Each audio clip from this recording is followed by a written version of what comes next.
प्यारे बच्चों, हिंदी की कक्षा में आप सभी प्यारे बच्चों का स्वागत है। आज हम लक्ष्य हिंदी पाठमाला कक्षा 7वीं का पाठ 7 अंतिम परीक्षा का भाग 2 पढ़ने जा रहे हैं। भाग 1 भी आप ज़रूर देखिए। आप सभी प्यारे बच्चों का बहुत बहुत धन्यवाद अपने प्रेम और सहयोग के लिए। इसी तरह आप मेरे वीडियोस को देखते रहिए, लाइक कीजिए, शेयर कीजिए और मेरे चैनल को सब्सक्राइब भी कीजिए। धन्यवाद। तो आइए हम अपना पाठ शुरू करते हैं।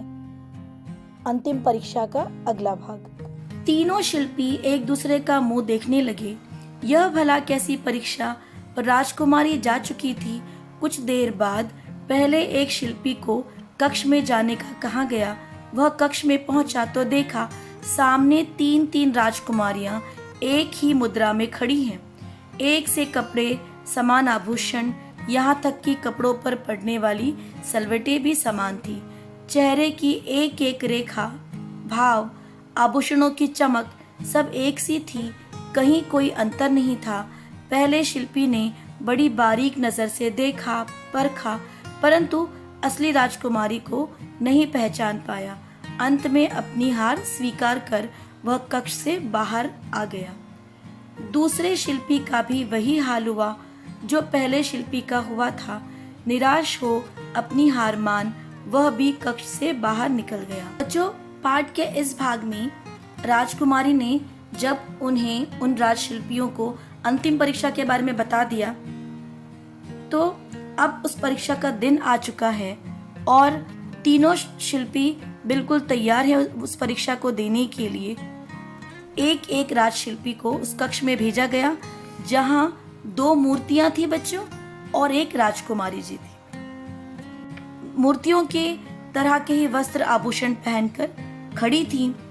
कपड़े भी उनके सेम थे और आभूषण भी सेम थे। यहाँ तक कि आभूषणों की चमक भी एक जैसी ही थी। चेहरे के हाव भाव भी एक जैसे थे। ये बहुत कठिन काम था कि इनमें से असली राजकुमारी को पहचाना जा सके। हम सभी को शर्त तो पता है, यदि आप विजयी होंगे तो आपको पद मिलेगा। अगर आपने गलत पहचाना तो आपको दंड मिलेगा और यदि उन शिल्पियों ने स्वतः अपनी हार स्वीकार कर ली तो उन्हें न दंड मिलेगा और न ही पद मिलेगा। तो ये उनकी शर्त थी। पहला शिल्पी कक्ष में जाता है और वह बहुत कोशिश करता है कि वह उन 2 मूर्तियों में से, तीनों मूर्तियों में से असली राजकुमारी को पहचान पाए, लेकिन वह नहीं पहचान पाया। उसने स्वतः ही हार स्वीकार की। अगर वह शिल्पी हार स्वीकार कर लेते हैं तो न उन्हें दंड मिलेगा न पद। तो पहला राजशिल्पी जो है अपनी हार स्वीकार करके वह कक्ष से बाहर चला आया।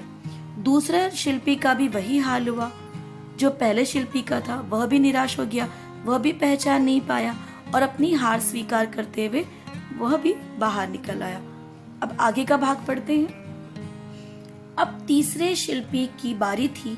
कक्ष में प्रवेश करते ही जब उसकी नजर तीनों राजकुमारियों पर पड़ी तो वह भी तभी समझ गया कि उनमें से असली राजकुमारी को खोज पाना असंभव सा है।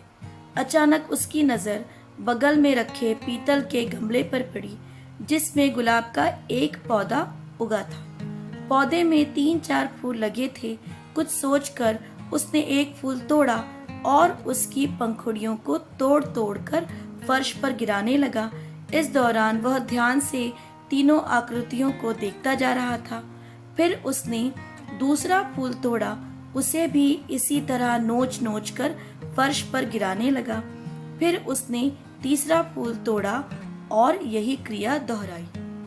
बच्चों, तीसरे राजशिल्पी ने उस कक्ष में उसने प्रवेश किया।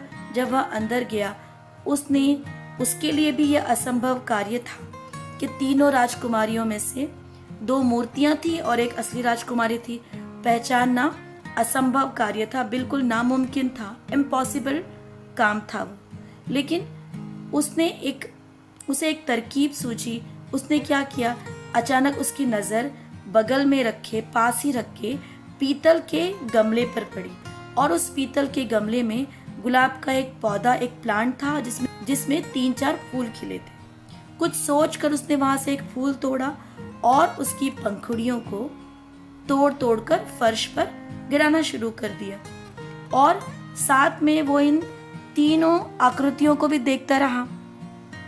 और ऐसे ही वह दोहराता रहा कि फूलों की पत्तियों को तोड़ तोड़ कर, नोच नोच कर वह जमीन पर फेंकता रहा, और उसी समय उन तीनों मूर्तियों के हाव भाव को भी देख रहा था।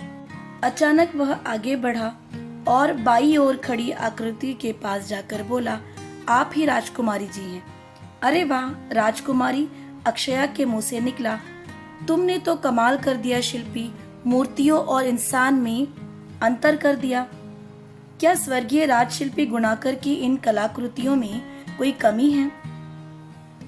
नहीं राजकुमारी जी, इनकी कला तो महान है, पूर्ण है, उनमें कोई कमी नहीं। फिर भला तुमने मुझे कैसे पहचाना? कुछ समान होने पर भी सजीव और निर्जीव में अंतर तो होता ही है। सजीव में भाव होते हैं, विचार होते हैं, निर्जीव में ऐसा कुछ नहीं होता। मैंने आपके चेहरे के भाव पढ़कर आपको पहचाना। जैसे ही मैं कमरे में प्रविष्ट हुआ, मुझे एक युक्ति सूझी। मैं गमले में उगे गुलाब के फूलों को तोड़ तोड़ कर फर्श पर गिराता रहा। मैं जानता था कि आप स्वयं एक कलाकार हैं। कलाकार का मन भावुक और संवेदनशील होता है। वह इस तरह फूलों को तोड़ते देखकर अवश्य दुखी और क्रोधित होता, और ऐसा ही हुआ। आपके चेहरे पर आक्रोश का हल्का सा भाव देखकर ही मैं समझ गया। वाह, तुमने तो कमाल कर दिया शिल्पी, सचमुच बड़ी ही बुद्धिमानी से काम लिया। तुम प्रतिभा के धनी ही नहीं, बुद्धिमान भी हो। इस प्रकार तीसरे शिल्पी को राजशिल्पी नियुक्त कर दिया गया। बच्चों, पाठ के इस अंतिम भाग में जब तीसरा शिल्पी उस कक्ष में गया, उसके लिए भी तीनों राजकुमारियों में से असली राजकुमारी को पहचानना असंभव था, लेकिन उसे एक युक्ति सूझी। युक्ति यानी उपाय। वह अचानक आगे बढ़ा और असली राजकुमारी से कहा कि आप ही असली राजकुमारी हैं। और इस पर राजकुमारी जी बहुत खुश हुई और हैरान भी हुई, और उन्होंने कहा कि क्या जो स्वर्गीय जिनकी मृत्यु हो चुकी है वो गुणाकर जी की मूर्तियों में, कलाकृतियों में कोई कमी थी? कैसे आपने पहचाना? तीसरा शिल्पी कहते हैं कि उनमें कोई कमी नहीं थी, उनकी कला जो है वो महान थी और पूर्ण थी। लेकिन जैसे ही मैं कमरे में आया, मुझे एक युक्ति सूझी, क्योंकि समान होते हुए भी सजीव और निर्जीव। बच्चों, जो लोग जीवंत हैं और मूर्तियां हैं, उन दोनों चीज़ों में एक बड़ा अंतर होता है ना, कि जो जीवंत लोग होते हैं उनमें विचार होता है, भाव आते हैं हमारे, है ना। हमें दर्द होता है, हमें खुशी होती है, और वो सारा कुछ चेहरे पर दिखाई देता है। तो जैसे ही वह कमरे में प्रविष्ट होना यानी प्रवेश किया, उन्हें युक्ति सूझी, उपाय सोचा, और उन्होंने गमले से फूलों को तोड़ तोड़ कर फर्श पर, जमीन पर डालना शुरू कर दिया। और क्योंकि राजकुमारी अक्षया स्वयं एक कलाकार थी, एक आर्टिस्ट थी, तो आर्टिस्ट का मन जो है बहुत ही भावुक होता है, इमोशनल होता है, शील। तो उन्हें राजकुमारी अक्षया को इस तरह फूलों का तोड़ना, फूलों की पंखुड़ियों को तोड़ना, नोचना और जमीन पे फेंकना उसे अच्छा नहीं लगा। वह दुखी भी हुई, उन्हें गुस्सा भी आया, और ये सारे भाव जो हैं उनके चेहरे पर कलाकार ने, राजशिल्पी ने पढ़ लिए, देख लिए और पहचान लिया कि यही असली राजकुमारी है। राजकुमारी अंत में कहती है कि तुम एक शिल्पी हो, तुम बुद्धिमानी भी हो। इस प्रकार तीसरे शिल्पी को राजशिल्पी नियुक्त किया गया।